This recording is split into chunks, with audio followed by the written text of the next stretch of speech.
ఈరోజు కేవలం 13 ఏళ్ల బాలుడిగా ప్రయాణం మొదలుపెట్టి భారతదేశ చరిత్రలో అతి గొప్ప చక్రవర్తులలో ఒకరిగా ఎదిగిన మహానుభావుడు అక్బర్ ద గ్రేట్.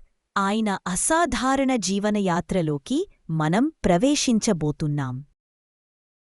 చాలా కాలం క్రితం భారతదేశంలో ఒక గొప్ప మొఘల్ చక్రవర్తి జీవించేవాడు. ఒకరోజు ఆయన మరణించగా తన సింహాసనం మరియు కిరీటం తన 13 సంవత్సరాల కుమారుడు మరియు యువరాజు అయిన అక్బర్కు అందించారు. అక్బర్ ధైర్యవంతుడు మరియు తెలివైనవాడు.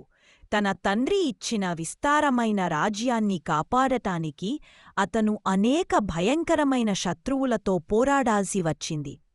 చివరికి యుద్ధాలు ముగిసి శాంతి వచ్చినప్పుడు అక్బర్ భారతదేశానికి ఒక స్వర్ణయుగంను తీసుకొచ్చాడు. అక్బర్ చక్రవర్తి అందరితో న్యాయంగా, స్నేహంగా ఉండేవాడు. కాని అవసరమైతే ధైర్యంగా, కఠినంగా వ్యవహరించేవాడు. తన ఆకర్షణీయమైన వ్యక్తిత్వంతో ప్రజల ప్రేమను, శత్రువుల గౌరవాన్ని పొందారు. అక్బర్ గుర్రపు స్వారీ, కత్తెసాముల్లో అద్భుతంగా ప్రావీణ్యం సాధించాడు. యుద్ధరంగంలో భయపడకుండా ముందుండి పోరాడేవాడు. అతని వేగం, ఆశ్చర్యపరిచే వ్యూహగుణాలతో ప్రసిద్ధుడైన సైన్యాధిపతి. రాజుగా అక్బర్ చాలా కష్టపడి పనిచేసేవాడు. చదవడం, రాయడం రాకపోయినా పండితులు అతనికి పుస్తకాలు చదివి వినిపించేవారు. అతని కుమారుడు సుల్తాన్ సలీం, నా తండ్రి నిరక్షరాస్యుడు అని ఎవరు ఊహించలేరు అని అన్నాడు.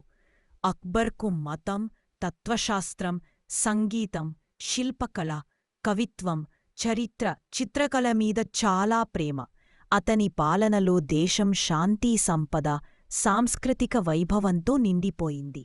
అక్బర్ పాలనలో మొఘల్ సామ్రాజ్యం చాలా విస్తరించింది, ధనవంతమైనది. పన్నులు తగ్గించడం వల్ల ప్రజల జీవితం మెరుగైంది. యూరోపియన్ ప్రయాణికులు అక్బర్ రాజ్యంలో ఉన్న బెంగాల్ ప్రావిన్స్ ఒక్కటే ఫ్రాన్స్, ఇంగ్లాండ్ రెండింటికంటే ధనవంతం అని రాశారు. అక్బర్ రాజసభలో నవరత్నాలు అని పిలువపడే 9 మంది గొప్ప జ్ఞానులు ఉండేవారు. వారిలో తాన్సేన్ అనే సంగీతకారుడు పాడినప్పుడు దీపాలు వెలిగిపోతాయని చెప్పుతారు. దస్వంత్ అనే చిత్రకారుడు తన కాలంలో అత్యుత్తమ కళాకారుడు. తోడర్మాల్ అద్భుతమైన ఆర్థిక నిపుణుడు. అబుల్ ఫజల్ చరిత్రకారుడు. అతని సోదరుడు ఫైజీ ప్రసిద్ధ కవి. అబ్దో ఉస్ సమద్ లేఖనకారుడు, రాజనాణేలను రూపొందించినవాడు.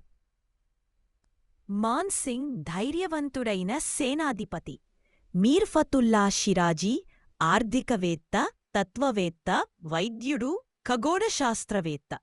కాని ఈ నవరత్నాలలో అందరీ ప్రియమైనవాడు బీర్బల్. అతను తెలివైనవాడు, దయగలవాడు, న్యాయవంతుడు.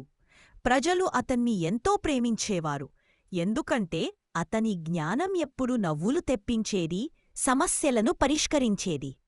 అక్బర్కు ఇంత పెద్ద సామ్రాజ్యాన్ని నడపడం అంత సులువు కాదనిపించింది. తనకు తోడుగా ఒక తెలివైనవాడు కావాలనుకున్నాడు. అప్పుడు అతను బీర్బల్ను కలిశాడు. ఆ కలయికతో అన్నీ మారిపోయాయి. వారి ఇరువురి పరిచయం ఎలా జరిగిందో 2వ అధ్యాయం వారు ఎలా కలిశారులో చూడండి. మిస్ అవ్వకండి.